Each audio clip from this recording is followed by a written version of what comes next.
Welcome to the Tri-Cities Mixtape. This is Miguel Ortiz. Today we are recording live on location at the Richland Public Library, and today I have PAC.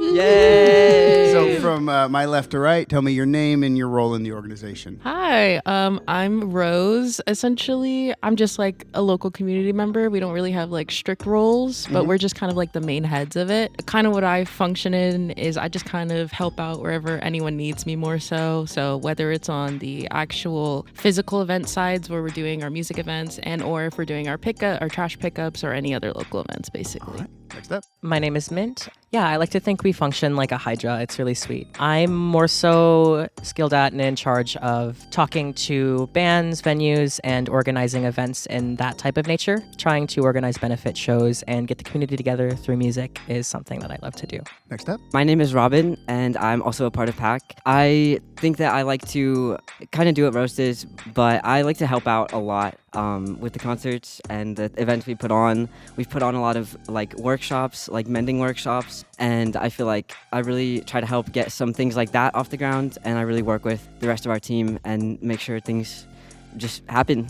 Yeah. Okay. So what is PAC? What do the letters stand for, and what do you guys do?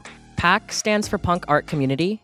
Essentially, in the broadest way of trying to explain it, is we try to bring people together in the local area, mostly Tri-Cities as of right now. We're trying to bring people together for more things than just music, but to be aware of our current political climate and to make sure that we're informed about everything going on in our current world, on top of being able to know that there's people out there who are like-minded and willing to have fun and have our backs and support us when we need it, because it's kind of hard to know that there's people like us out there when we can be so sheltered, especially after the pandemic did a lot to us, and we're still kind of recovering from that, I feel. The point is that us as community members, like, we are out here, we are here together, and we want to work together just to create just a better place for ourselves, but a better place for the future, a better place for our loved ones, our relatives. And it's just like we always just want to lend a helping hand as best we can. So what inspired PAC to begin, and how long has it been a thing? PAC started around very early January, maybe very late December, but around that area. Oh, of 2026? Of Yes. this year, 2025? yes. Of this year. I have done work with OSCO before, and so I have that experience, and being able to be a part of this has been really wonderful. I'd say a large part of why we started was I think we saw a lack of diversity in some local groups, and often what happens in groups that are trying to push like community forward focus is often minority voices get lost, and those who we need to be uplifting and put center focus are often pushed to the sides. What we really wanted to do was specifically create spaces where those voices who are the most marginalized and are the most pushed down do get the platforms that they need, because there's just a disconnect sometimes when it comes to certain just with some people. So we're just trying to create better platforms for people to be able to share their stories, share what's happened to them, and kind of like that, I guess. Rose said it better than I could, but the platform for marginalized voices here is absolutely needed. Being able to be a part of something like that is so meaningful. You can definitely tell, like in the audiences we get, that this really means something to people and that it matters. And it matters to us. It's really important work to like give a platform to those voices, I think. So, yeah. Yeah, it feels really good to show support without expecting something in return, because I feel like a lot of our generation has been kind of developing this mindset of like, oh, I don't owe anyone anything, which, yeah, it's necessarily true, but if you don't participate as a villager, you won't have a village. And I heard someone say once that the cost of community is inconvenience, and that rings in my head every day, because we need to be willing to inconvenience ourselves for our friends and our family members and our community, because sometimes we're gonna not be fully happy to be doing something, or be a little bit peeved or annoyed or just even slightly uncomfortable, but it's okay to embrace that and embrace the discomfort, because it's needed. We need to be able to feel the entire range of our emotions and do that with each other. So, sorry, who started PAC? We have like 4 other members that are part of the core group that we have, but we kind of all came together after like a couple of experiences we just had out here in the community. And also just we ourselves have always been connected into like what's happening in our world politically, our political social climate. And we've just always cared about these things. And we were just like, oh, what can I do? What can I really do? And the thing is, like, we were like, well, we can do something. We know we have these resources. We know what we're good at. These are the things we can do to help out. And then we always reach out for more people to come in and add on. So it's a bit of, so we have a couple more members, but it was kind of like a collective. We were all like, we are tired. What can we do? What is the first event that you guys threw or participated in? It was Show and Love at Ob's Lounge.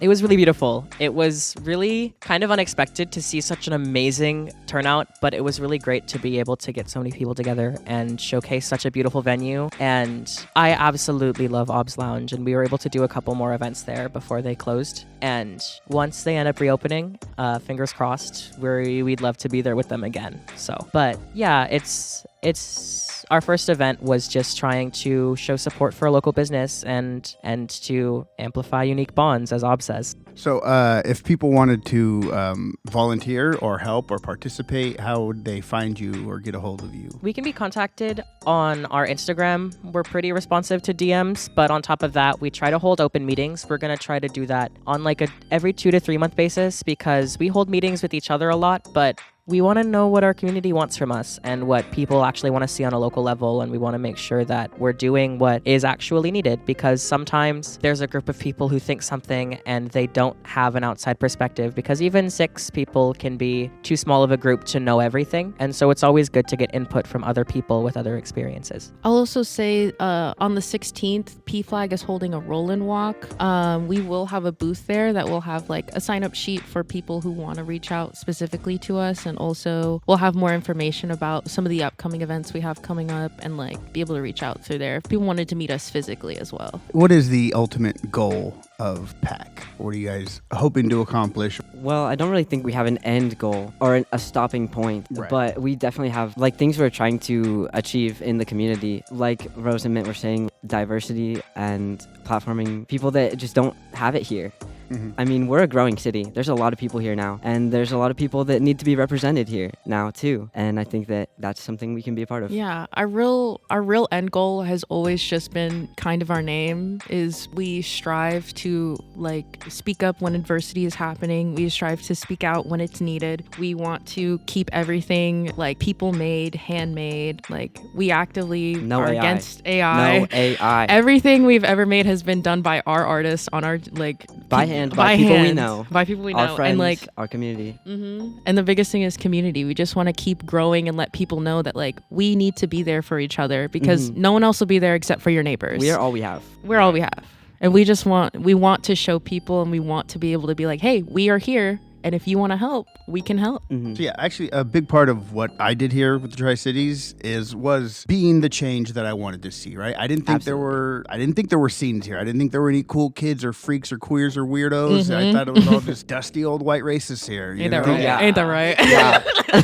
It took work. It took me having to find all the cool kids, and that's kind of what Tri-Cities Mixtape started at, and then it turned into it started as me just trying to find other cool, because I refused to accept the Tri-Cities for what it was. I'm like, it can't be this bad. It can't be this outdated or whatever. So I, obviously, is a great place to start, but also, yeah, the queer communities and any marginalized community is going to have that sense of community, or will at least point you in the direction of other like-minded people. But yeah, that's the goal of what started out here was me, again, being the change I wanted to see in the Tri-Cities. And for the almost 2 years, the Tri-Cities Mixtape has become a thing, and people respond to it. And but yeah, it's a very similar idea of like, well, yeah, I have to be here. Well, I don't have it. I live here because my kids lived here, so I moved here to be closer to them. So I figured if I'm going to be here for a while, let me try to make the best of it. And I spent like 2 or 3 years hating the Tri-Cities and thinking there wasn't anybody cool or there wasn't anything good here. It's just, you just have to seek it out. Yeah. You really do. I feel like that's something that we kind of went through too. Just not having anything here. Or like the things that were established out here are just like, they're trying and they definitely do good things, but it's just not at the level that we need it to be at. Or honestly, like, because the biggest thing of why we started PAC as well was like, we don't feel safe in those spaces. I'll say like, especially as a Black person, I have not felt safe in so many of those spaces that are supposed to be protecting Black and brown bodies, but immediately felt ostracized by it. So I think also a good part about PAC is like most of us, not most of us, us, but there are like me and Mint, and then we have Yvonne, who's also there sometimes. And I think it's very important just to have us there, but also like being the heads of these things specifically, we make it so it's very open for everyone, and so you actually like feel safe. So yeah, I obviously you guys are like half my age, much younger. You guys are early 20s ish, right? Yeah. So I guess what is the youth scene and the youth culture of Tri-Cities? I mean, I guess maybe me being older, I just assume all the younger people are hipper and more informed and more progressive and woker than everybody. But I know that outdated ideals and racism and all that bullshit still gets perpetuated. So yeah. So the question is like, what is the scene around here, and is there a big fight for diversity and inclusion? Because yeah, again, I mean, we do have a nice mix of people here, but most things do seem to be catered to white sensibilities. Yeah, especially like Tri-Cities history. Like, oh yeah, like everyone came here, like black people, Hispanic people, and also I think we had I don't think like an Asian population also, like immigrants all came here and then were immediately shun out once Hanford started picking up and you know, during the time when they had colored and whites. So it's like, it is weird how Tri-Cities is set up. But I'll say for, well, I think a lot of younger people are, you know, more woke and more hip. There's still like a lot of people who just actively don't take the time to deconstruct like some bigger picture things, because there's a lot of smaller things that I think most people can agree on, of like, you can't say certain slurs to people, you can't talk to people a certain way, like we don't do colored and white rooms anymore or water fountains. But there's a lot of like smaller intricate things that I think at large people don't do, but I think also our generation kind of strays away from, because like Mint said, our generation suffered a lot from COVID, and like what came from that was like individualism and not being open for the community. So there's a lot of people who are just too sheltered. A lot of people just don't show up or aren't. They're just at home. Yeah. And you need to get out here, really. It's a lot of like, it's just ignorance that happens because people aren't willing to put themselves out there as much. So I'd say like, it's not like particularly people's views or anything. It's just like it's hard. It feels scary and it's hard to get out, but we have to get out there to learn more, I guess. I really like our scene because I mostly, on my end, dive into the punk music and the stuff of that variety, because those are the ideals I like to hold myself to. And I really do think that, while a lot of the people in the scene are notably very true to those ideals, there are a lot of people who are appearing to be punk or calling themselves punk, and it's not like a form of gatekeeping, but they're scared to do the work, and they're scared to get out there, and they're scared to protest, and it's what that was formed off of. And the music isn't just the culture, it's a mixture of everything. We need to be out there for each other, and I've seen it. I know in Tri-Cities, in comparison to some other places, like mosh pits and stuff, if someone falls, they're immediately picked up, and that's wonderful, because it's good that we need to keep perpetuating stuff like that, because we need to be caring for each other, because we're only allowed to have fun if we all truly feel safe, which is why we're trying to keep making that get better, because there definitely have been its moments where it's supposed to be a safe space, and then there's people there who are very, very harmful. But we try to make a space that's as safe for everyone as we possibly can, and as welcoming as we can, which I like to believe is what the basis of punk is formed off of: individuality for everybody. Is there anybody who maybe sees punk as just a musical genre or a style or a hot topic look and is maybe turned off or hesitant to join your guys' organization because I don't want to spike my hair and headbang and stuff?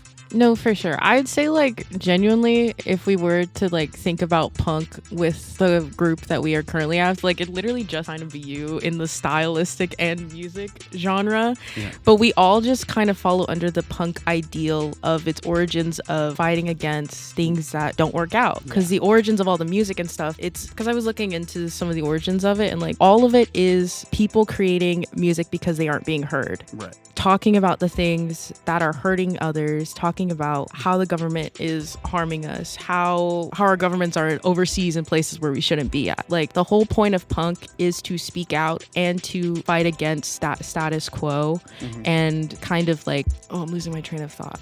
So like I do get it, like the aesthetics can definitely be a turnoff, because like when you think punk, you think of the spiked hair and like the leather jackets, but like the core truth that we believe in is just speaking out when you know you need to. But yeah, it is a belief system before everything else. Yeah. I think yeah, that is a thing to where it isn't just a genre or a style. Yeah. It is And an none of us have ethos. spiked hair. Oh yeah, right. Yeah. I think we all have curly hair, Yeah, actually. pretty much. Yeah. Curly hair's the new punk. Oh yeah. Honestly, Wear your curls.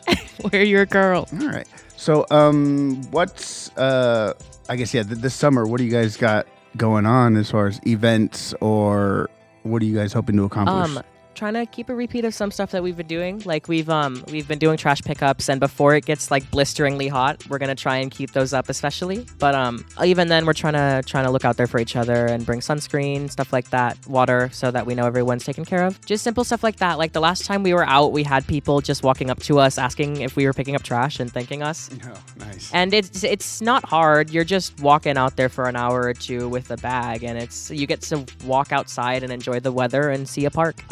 We've done clothing swaps. We want to do more of those. We've done mending workshops, and those are really nice because a lot of people just haven't learned how to sew, and it's a very great skill, and mending is inherently anti-capitalist. So it's really great to be able to alter what we have. And if you alter clothing to yourself, then it fits no one but you, how you want it to. And that's what's so wonderful is we can make stuff tailored for us when we need to. Yeah. And also later this May, the 22nd, if I'm right, the 22nd, we're holding it's a tour kickoff, but also a fundraiser for PAC with Porch Cat and a couple of other local artists. All right. Shout out And to Porch Cat. love Porch Cat. And we're really excited for that event because that'll be most of the money for them. Basically, it's going to go, some of it will go towards Porch Cat, some of it will go towards PFLAG, our local organization out here as well, and then some of it will go to PAC. And hopefully with that fundraiser for PAC, we are prepping to do hopefully a punk prom coming in June or July. We're still figuring out some minor details, but we're hoping to hold an event like that. And then also during June, we're hoping just to do a couple of local pride events. We're hoping to keep pushing forward some of the things that are happening here. And then we're also hoping just to prop up more of those workshops and everything. And also once it comes the time for, well, it's always the time, but once people won't be standing out there in 120-degree weather, we'd love to start getting out there and protesting because it's absolutely necessary as well. And I do miss it. It's really nice. And being a part of those crowds and helping form them is always wonderful. And it's great to see those grow and to have people cheering for you because it's good to be fighting for something. And even a single person with a sign in the street is a protest. So Have you guys run into many people of your same age who are on the opposite side of the spectrum, socially and politically? I've had like run-ins with them. But I mean, I guess that I don't clash with them as much as I do as when I was in high school and in college. It's a lot less now, but there are definitely a fairly large majority of people out there who still have the beliefs that lots of people and Tri-Cities has been perpetuating for a while because hatred is taught, and it's so easy to just teach your kids to love people, which I don't know why we don't do it that much, but Yeah, I'd say a similar thing of like, I especially past high school, I stopped surrounding myself. If I didn't need to be around there, I don't really want to be there. But I do think when I ever do interact with people like that, it's just a human thing is we're never going to agree no matter what. Like a human thing is disagreement. A human thing is never wanting to be wrong. So no matter what, if I'm with those people, I'm like, you're a person first. So it doesn't really matter, I guess. But yeah, I tend to not be around those spaces just because they aren't the most safest.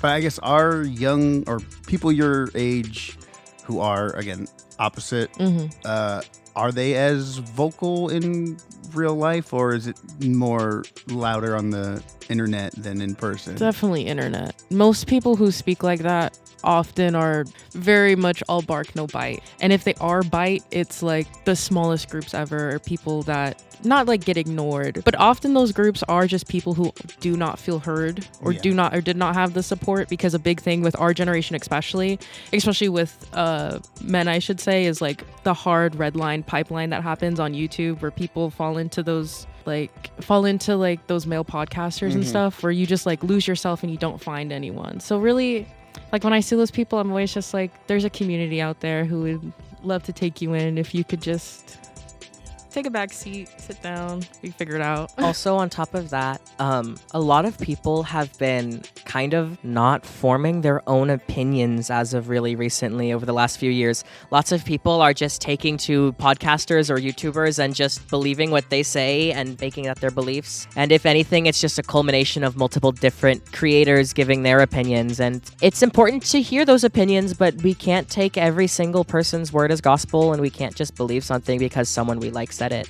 We need to be willing to do the thinking and do the research and be able to think critically. It's so important that we use critical thinking and nuance in every scenario, because if not, people are going to get hurt. Mm-hmm. Undoubtedly. Like I say with our generation, especially with specifically those who might be on like the opposite political spectrum, there's just an extreme lack of media literacy as well. Like Mitt just said, like we can't take anything at face value. Critical thinking will be your best friend, because you should take in everything so you can come to your own conclusion.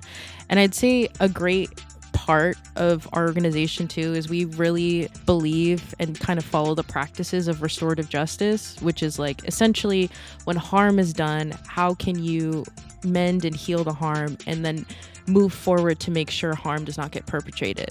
And it's a large part of it is like self-accountability and like being willing and open to hearing criticisms and being like open to hearing when you hurt people and how to help. Because I think that's like the biggest part of it. It's like people don't want to be hurt, and it's hard to be hurt. And especially the easiest way to be hurt is when someone tells you that you're wrong, or tells you that like the things that you know or the things that you believe are like probably not the most, are like harmful. So I think a massive part of it, it's like it's hard to be open, but we need to be open and willing, and we also need to like think critically for ourselves, because the only person you're stuck with until the end is yourself. So you got to know where you're at and like how you function, I guess. I think that a lot of people also a lot of white people get really defensive if you call them out on almost anything that they do. And I think that's not acceptable at all. And we as PAC are really against that. And I think we all work against that to like just the ice doesn't need to be there. I mean, fuck ice. But like also like there doesn't need to be such a tension between people. Like we can have open conversations. Like people are just people. Even if you've done something to hurt them, like most people are willing to have a conversation and talk about it, and that's what should happen. Yeah, good people make mistakes a lot, and it doesn't make them horrible people for making a mistake, even if it's something that happens more than once. What changes that is that we need to be willing to own up to our mistakes and better ourselves after it, because deflecting it or anything else is just complete denial, and you're not owning up to anything, and you're not learning anything if you're not believing you did anything wrong.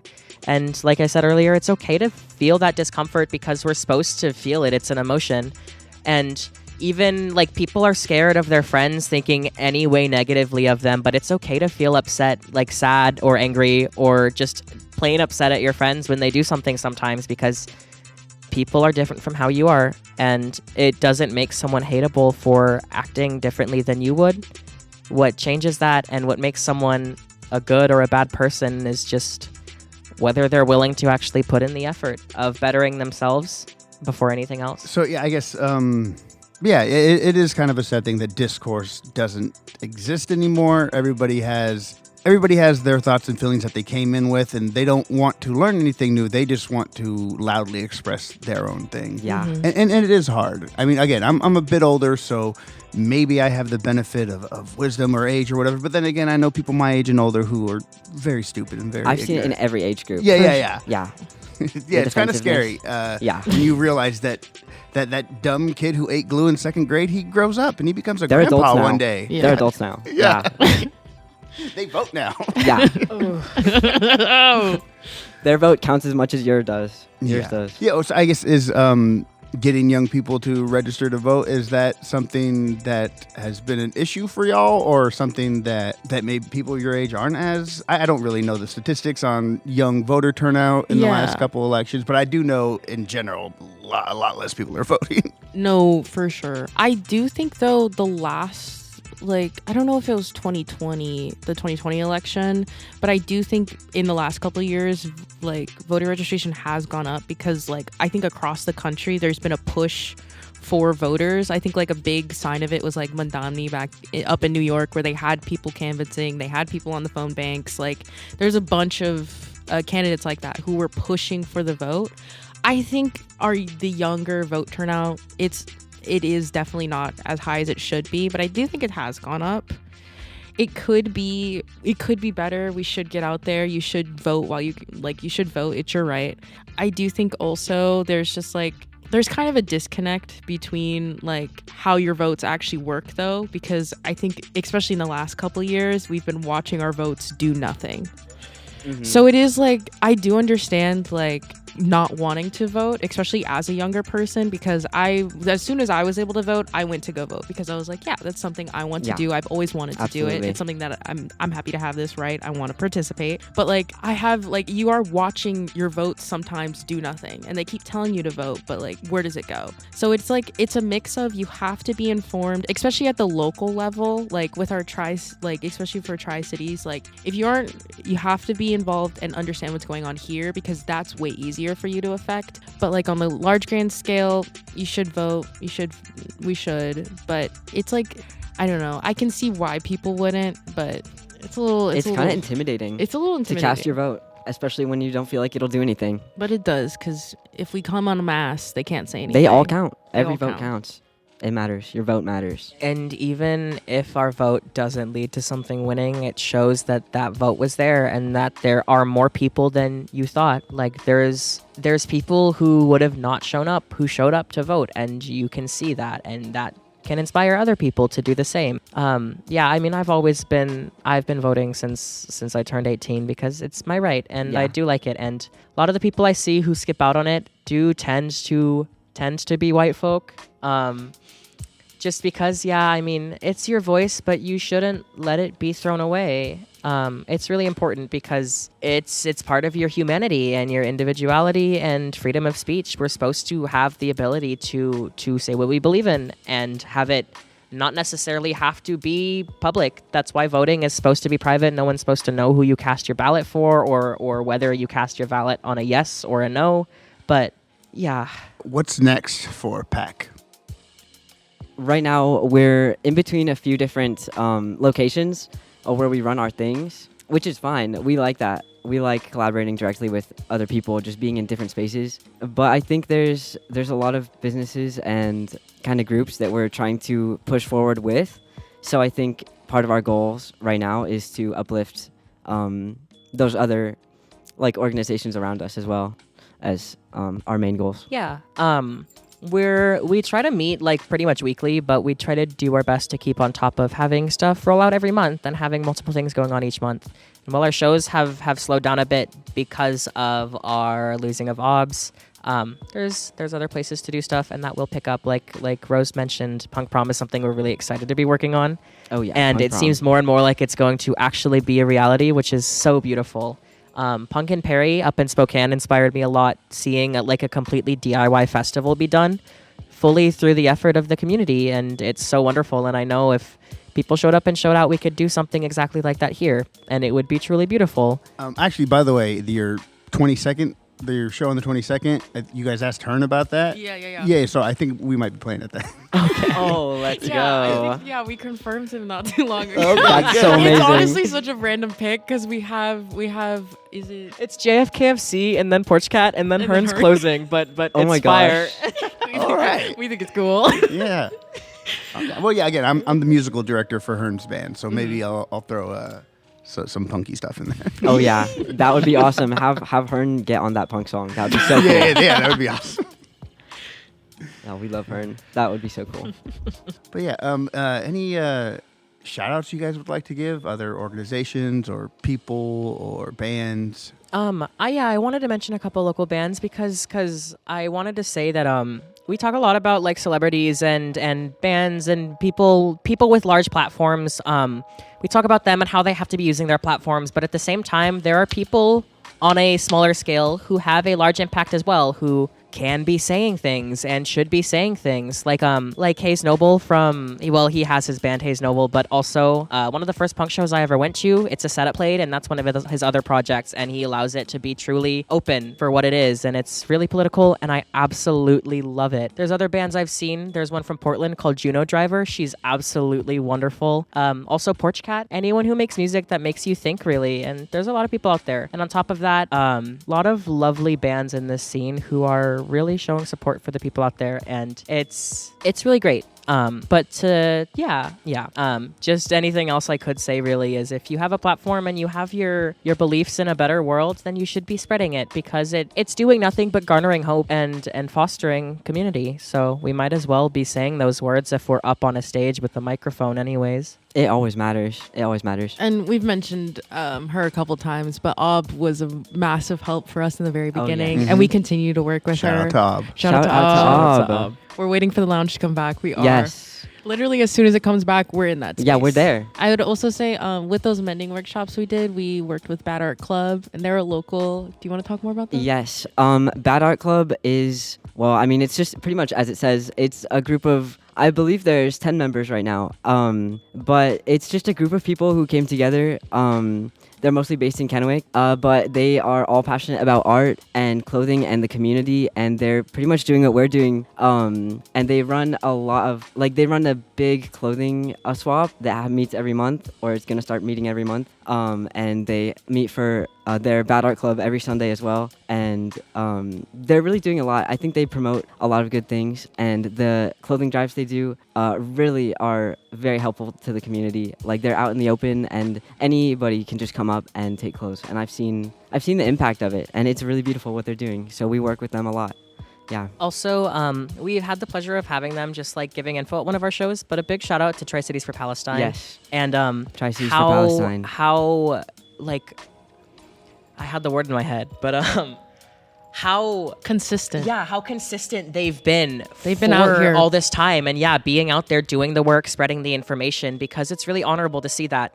And it's really inspiring, because I didn't know there was like a public voice out there in Tri-Cities until I heard about Tri-Cities for Palestine, and I'd love to work with them more. I'd love to have them at more of our events, because it's wonderful, and we truly do need to be aware that we're at such a large privilege to be here and be, at least as of right now, relatively safe and comfortable. We need to be aware of that massive privilege always, and be doing what we can when we can. But a lot of respect goes out to them. Yeah. And then also PFLAG, we're starting, like, we're kind of newer with them, but I have seen a couple of things. They do a lot of things, especially for like younger queer families with queer kids. And they do just like a lot of work with queer people out here and just create safe spaces. I think every second Sunday, they have like an adult LGBTQ like social as well, like every second Sunday of every month.